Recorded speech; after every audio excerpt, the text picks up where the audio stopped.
Hello, everyone, and welcome back to The Rundown. I will be your host today, Craig DeLuz, coming at you from the West Coast, the left coast, behind the Iron Curtain, otherwise known as the Sierras. And today is Monday Fun Day. I stop what you're doing, cause I'm about to ruin the image of me that you're used to. I look money, a king bee making honey, see? Deep state, I hope you're ready for me. Now gather round, I'm the new sheriff in town. All my people rise up and stand your ground. Now drink up all the Diet Coke you got on your shelf. So just let me introduce myself. My name is Trump D. I like my mashed potatoes lumpy. Fake news, oh how I like to punk thee. That little sniper on the slow tin, he took a shot but he missed me. I don't fall, y'all, I'm like the ever-ready bunny. Still going strong and spunky. So put on your big boy pants. Come on, let's do the dance. The Trumpy dance is your chance to do the Trump. Come on, do the Trumpy Trump. Come on and do the Trumpy Trump. Check me out, y'all. We do the Trumpy Trump. Just watch me do the Trumpy Trump. Yeah. Do you know what I'm doing? We do the Trumpy Trump. Come on, everybody do the Trumpy Trump. It's time to do the Trumpy Trump. Yeah. You know, I don't know what we are going to do when Donald Trump is no longer president. Because, I mean, can you think of a president that is more entertaining than this one? Whether you like him or not, whether you believe in what he's doing or not, you cannot disagree. Bruh's entertaining.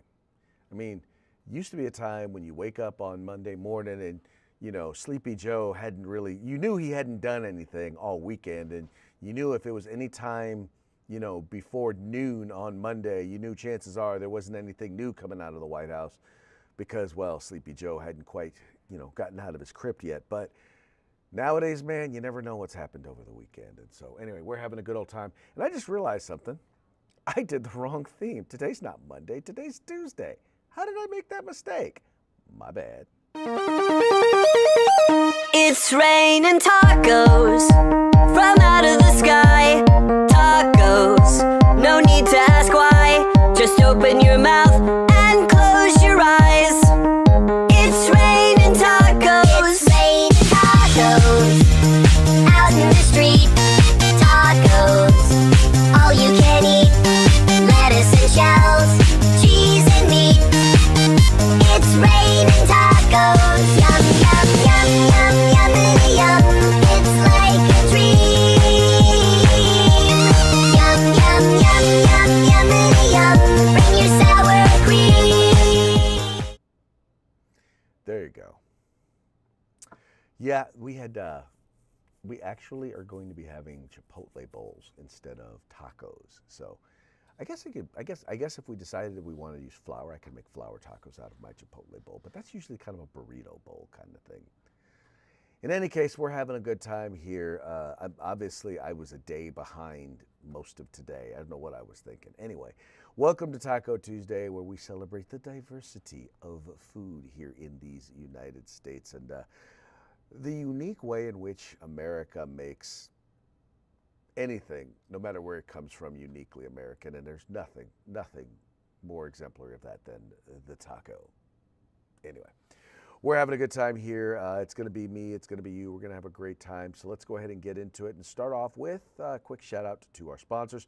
We're going to start with the folks over at Hitman Industries. They make rifle and pistol caliber barrels available for you to purchase at any length at hitmanindustries.net. Then you've got the California Republican Assembly, otherwise known as the conscience of the Republican Party. You got to find out why. Just go to cragop.org. That's cragop.org, and well, find out why.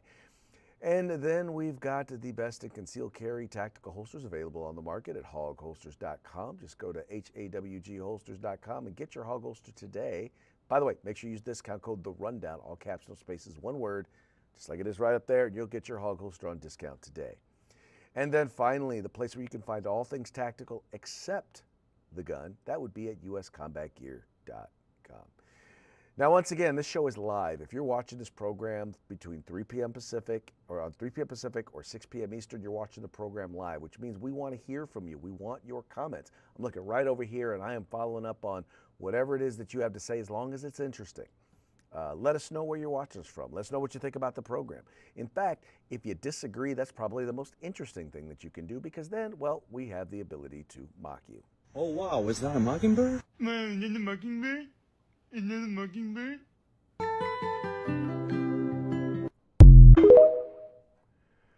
That's right. We will mock you. Not because we want to be mean, but because, well, it's fun.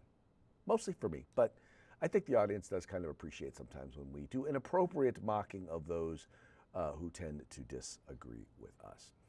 All right, let's go ahead and get into today's program, and we're going to start here with, well, now that all the hubbubaloo there in Minnesota has kind of quieted down, Homeland Security is back, and they're back looking into fraud in a number of entities and agencies there in Minnesota. Specifically, though, this time, they're looking at these daycare centers or these child care centers, trying to figure out what the heck is going on. They're looking into fraud in those particular agencies. And well, here's the story from Fox News as they are reporting on it. Had a photographer there at the daycare since this morning, capturing video of those federal agents just going in and out of the building, collecting evidence as part of the DOJ's fraud investigation in Minnesota. Take a look at this video here. Sources tell Fox that federal agents are raiding about 22 businesses across Minneapolis this morning, and sources say many of them are tied to Somali-owned operations. All of this comes after that viral YouTube video from Nick Shirley. It was back in December. In that video, he visited different child care centers, and you'll remember they were either closed or there were just no children inside, despite receiving state child care funding. Now, the location that you're looking at right now, it's the Quality Learning Center. This is the daycare. It went viral. It blew up on social media because of a sign outside with learning that was literally misspelled. That's right. That was the Quality Learning Center. Yeah. So anyway, so they're following up on a lot of this information. They're following up to check it out and see, well, how many of these folks are, well, trying to see out what's going on, trying to figure out where the money's going, trying to make sure that they are not defrauding the U.S. government. This is a story over at Reuters. It says U.S. agents raid 22 Minnesota sites in social welfare fraud probe. It says here, U.S. federal and state law enforcement agencies searched more than 20 locations in Minnesota on Tuesday as part of investigations into fraud and social welfare programs, an area of intense focus by President Donald Trump's administration. FBI and Homeland Security investigations executed 22 search warrants, mostly at businesses, as part of an ongoing fraud investigation, the Justice Department said. Vice President J.D. Vance, who is leading a fraud task force at Trump's behest, said the administration will be relentless in exposing these fraudsters wherever they may be hiding. Minnesota Governor Tim Walz, a Democrat who lost his bid for U.S. Vice President as the 2024 running mate of presidential candidate Kamala Harris, said in a statement that, quote, today's raids by state and federal law enforcement happened because our state agencies caught irregular behavior and reported it. That's how the system is supposed to work. And our agencies will keep at it as long as the fraudsters are put behind bars. Now, what's interesting about this is that he had no idea. They had no idea. Well, let me clarify. I can't say they had no idea that these fraudsters were going on. The reality is whistleblowers for years had been reporting these issues. And the result, his administration has basically threatened those individuals with going after them with civil rights violations for discriminating against these entities because they were Somalian.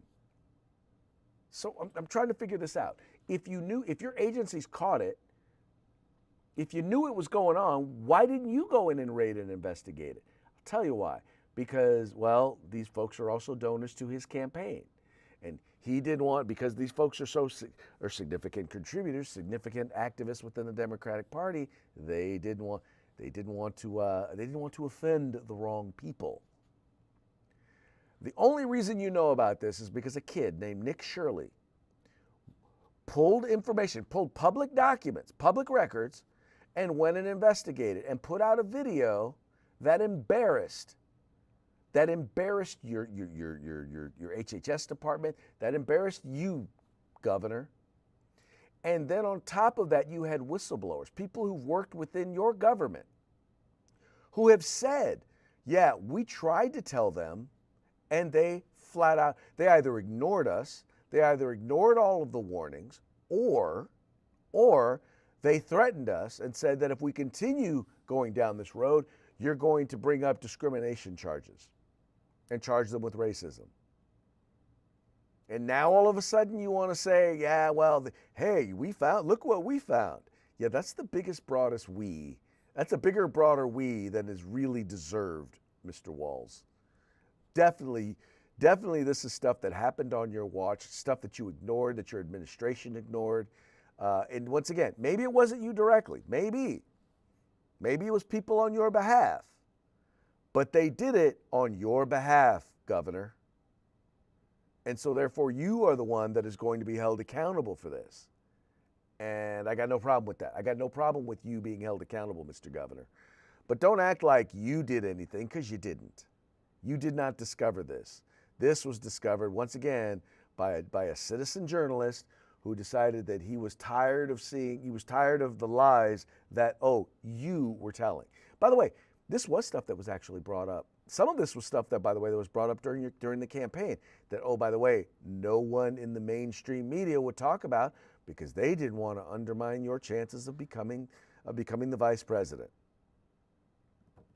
Yeah, no.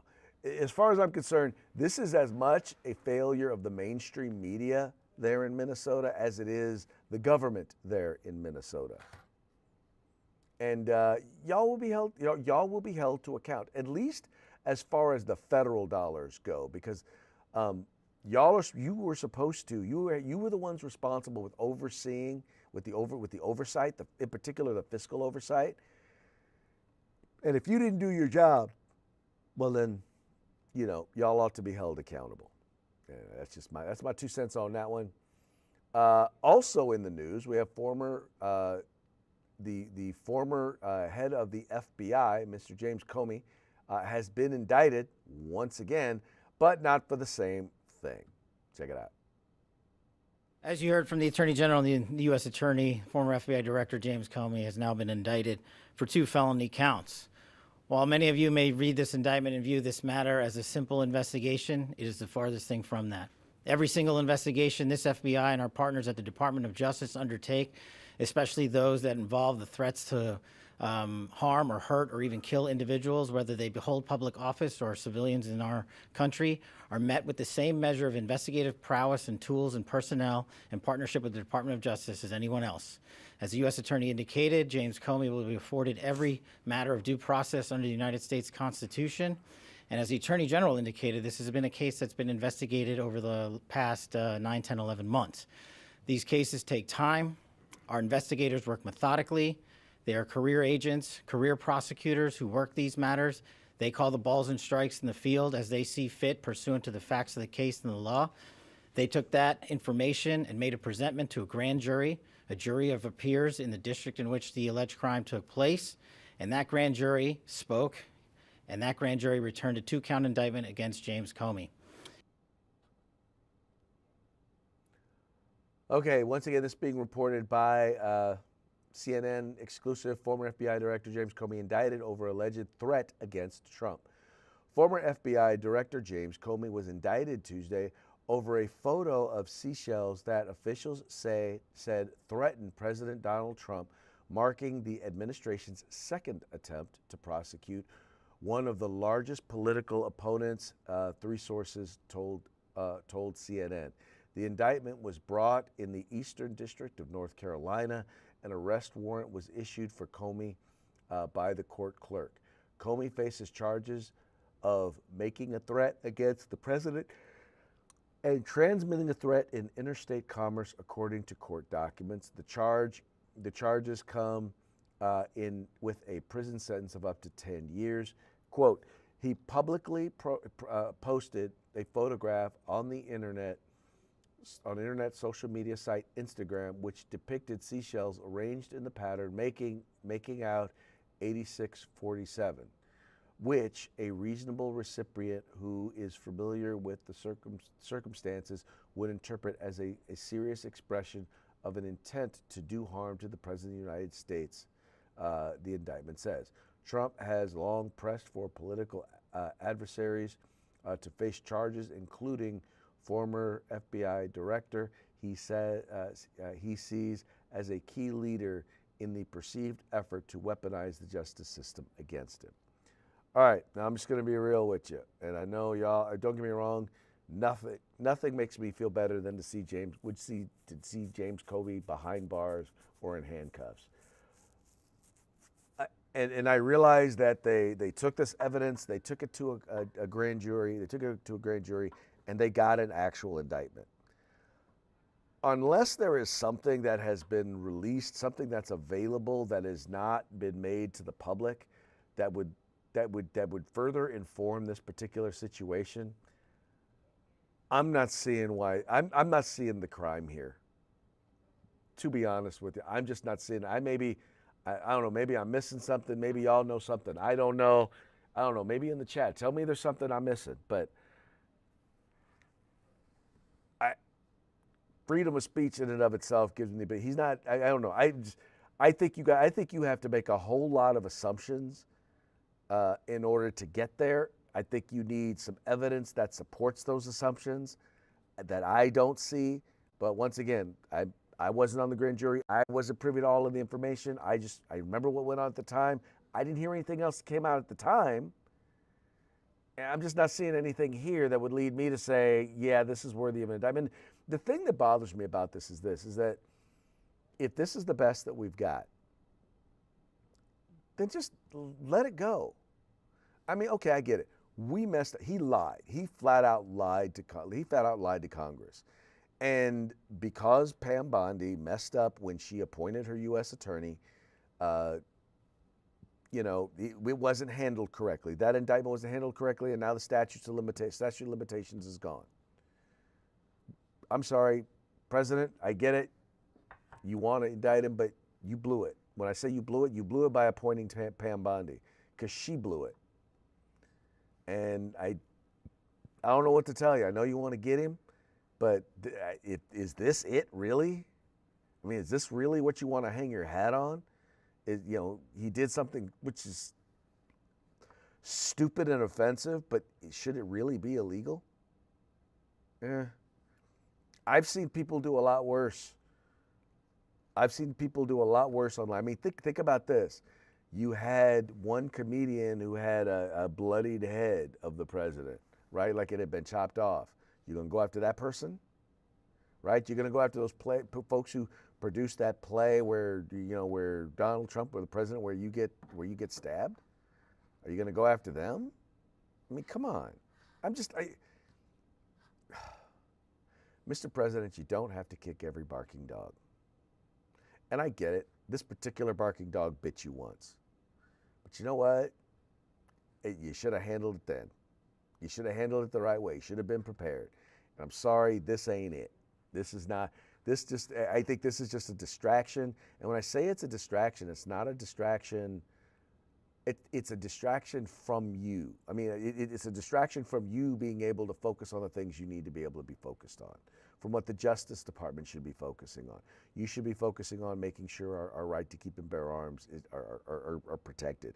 You should be making sure that criminals are being removed from our country or being removed from our streets. Those are the things that you ought to be focusing on. That's what DOJ ought to be focusing on.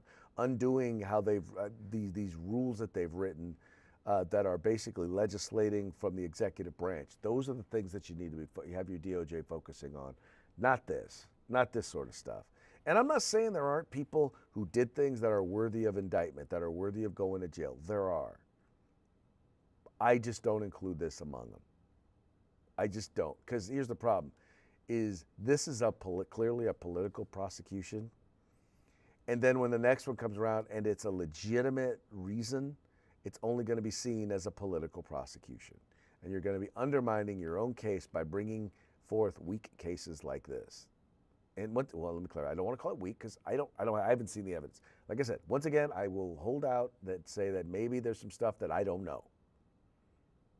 But I can say this, I ain't seeing it. And this one right here was a bad move for the president in my eyes.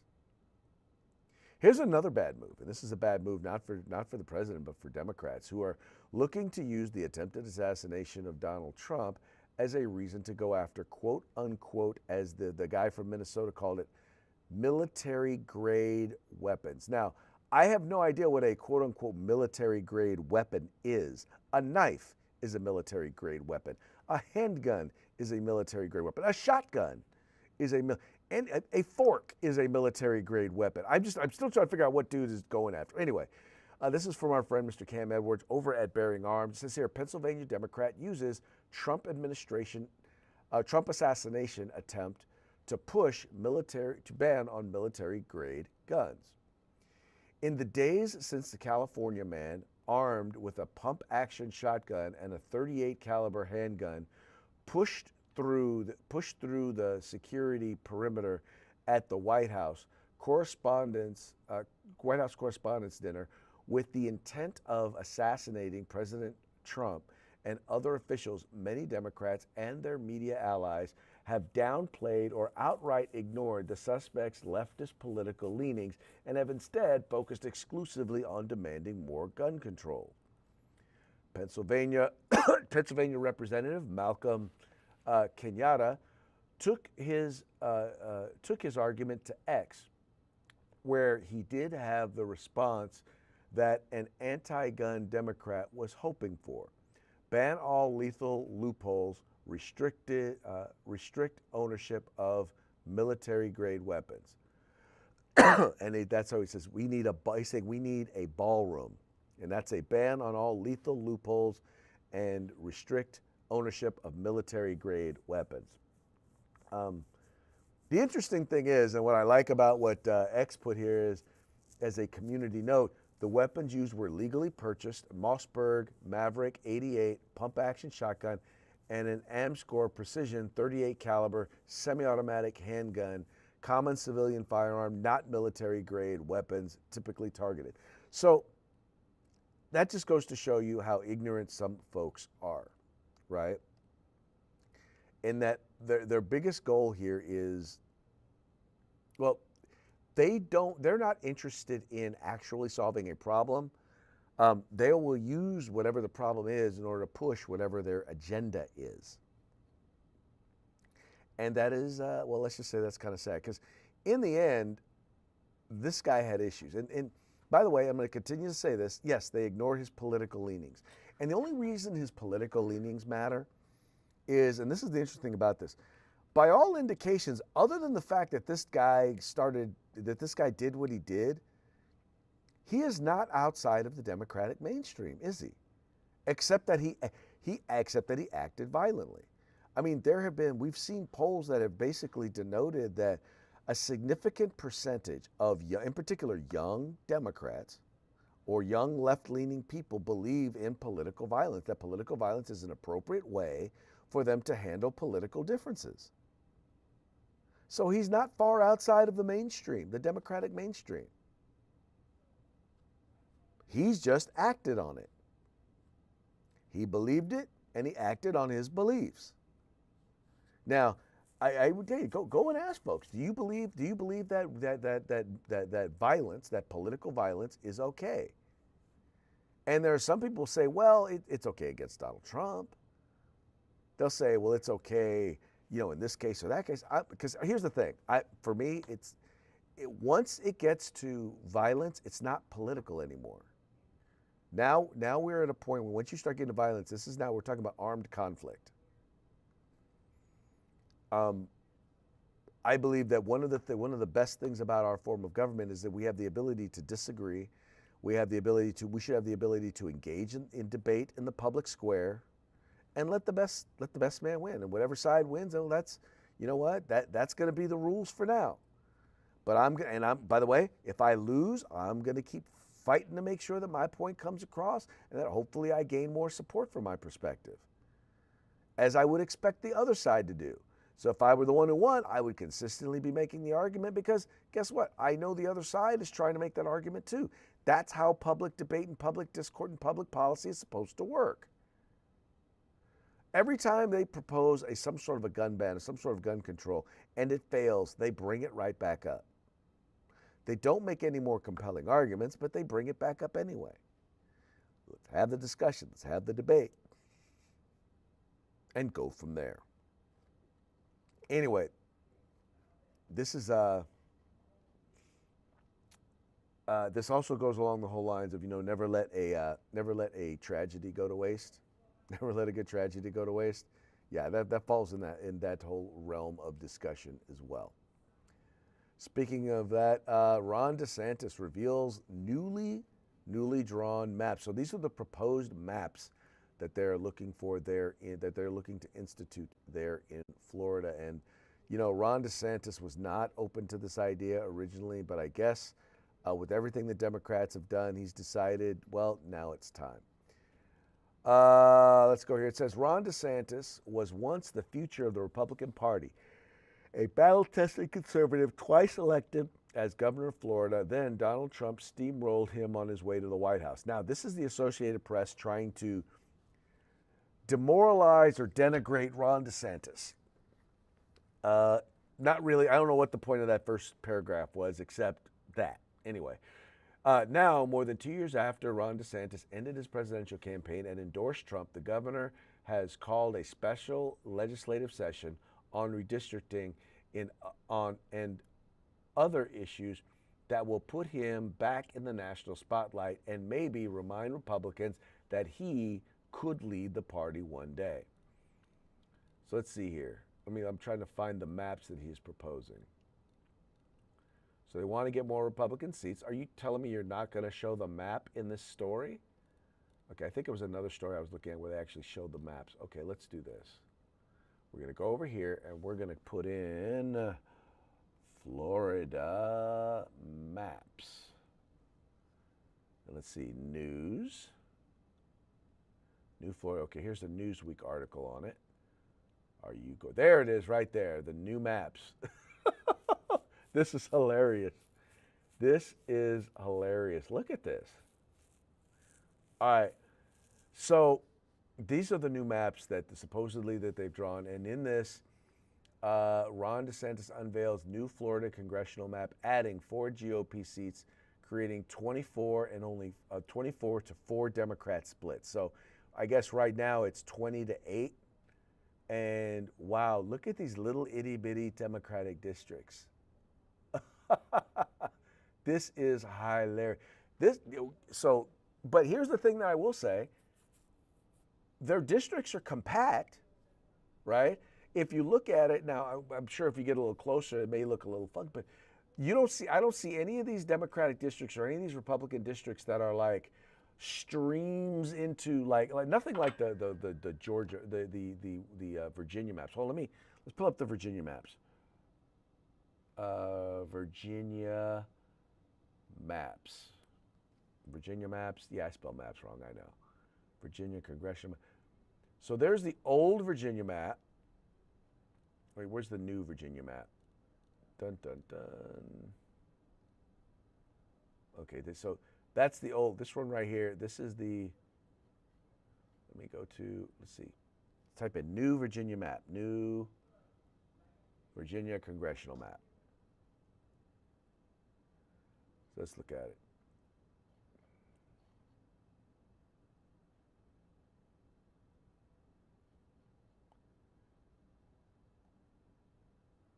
All right. There you go. So that's the new congressional map right there. So that's the new congressional map right there, right? How they've basically drawn the districts and drawn them kind of funky. And then you got this one Republican district. And you see right here, and you guys don't see my cursor. So there's this one like little thing right here where it's like a small corridor and then it opens up into another area. But that's not nearly, that's a lot better than, that's worse than what was being proposed for the Democrats. Where did I lose that one? Oh, here we go. Yeah, it was here in the Newsweek article. Then that one right there. So their maps are compact. Now, the reason why their maps are so compact is, number one, geographically, Florida is much larger than Virginia, much larger. But also, it's important to note that those cities are a lot more compact. So Anyway, this is going to be very, very interesting because if this were to pass, this would basically undo what they did in Virginia. So Virginia gained 4 seats. This would supposedly give Republicans 4 more seats. Now, I'll go back to this and I will say this once again. As mad as Republicans may get, I mean, as much as we may want to do this, let us not forget, we started this fight. When I say we, I mean Texas Republicans, at the behest of President Trump, were the ones who started this. They were. Trump asked them to, and they did. And so, you know, I don't like this, but then again, I can't blame anybody but my party for this going on. We started it. For every action, there is a reaction. And now Virginia's about to learn that the exact same thing. Virginia's about to learn that you guys decided to draw districts like that. Well, then guess what? The Republicans are going to do the same exact thing. What you're going to wind up happening is you're going to have congressional delegations from states that are going to be completely and utterly not representative of their populations. And that's the worst part about all of this, is that you are not going to have fair representation. You're just not. You're not going to have fair representation. And, you know, like California Republicans are going to be dependent on other state Republicans to protect their rights at the federal level because we're not going to have enough of our own representatives there. It is sad that it is like that, but that is the political world in which we now live. Hopefully things will change. I'm not going to hold my breath, but hopefully things will change. All right, folks, that now brings us to our parting shots. Parting shots are brought to you by Hog Holsters. Go to hogholsters.com. Use the discount code TheRundown, all caps, no spaces, one word. Get your hog holster today. All of our parting shots today are going to be brought to you by the Babylon Bee, fake news that you can trust. And here's the first one here. Trump Omar argue over whether it's 2 Corinthians or 11 Corinthians. Okay, that's funny right there. That's funny. I don't care who you are. Yeah, you might have heard that she talked about World War XI in a quote from earlier. Yeah, anyway, funny stuff. Media still stumped as to the motive of gunmen with manifesto titled, "Why I'm Going to Kill Donald Trump." And you notice the source there, right? That's right, CNN. The Babylon Bee's official recap of all 11 world wars. That's funny. We're not going to go into the whole recap, but you guys can look that up yourself. I was hoping Mike would be here because I wanted to share this one with him. Struggling New York Mets to start Mr. Met at third base. You know, he's a big Mets fan. And then finally, after failed assassination, Democrats observe customary 5-minute pause on calling Trump Hitler. Because we know that's pretty much the only thing they've got going for them. Call him Hitler and, go from there. Call him Hitler and repeat. All right, folks, that brings us to the end of our program. But before we go, we're going to do a quick shout out to our sponsors. We're going to start with folks over at Hitman Industries, rifle and pistol caliber barrels available for you to purchase at hitmanindustries.net. The California Republican Assembly, conscience of the Republican Party at cragop.org. We've got the best in concealed carry tactical holsters available on the market at hogholsters.com. And then finally, the place where you can find all things tactical except the gun, that would be at uscombatgear.com. And with that, we're going to go ahead and call it a day. We very much appreciate you tuning in. We appreciate you liking and sharing the program and encouraging your friends to do the same. We will be back tomorrow. Same bat time, same bat channel. Hasta mañana.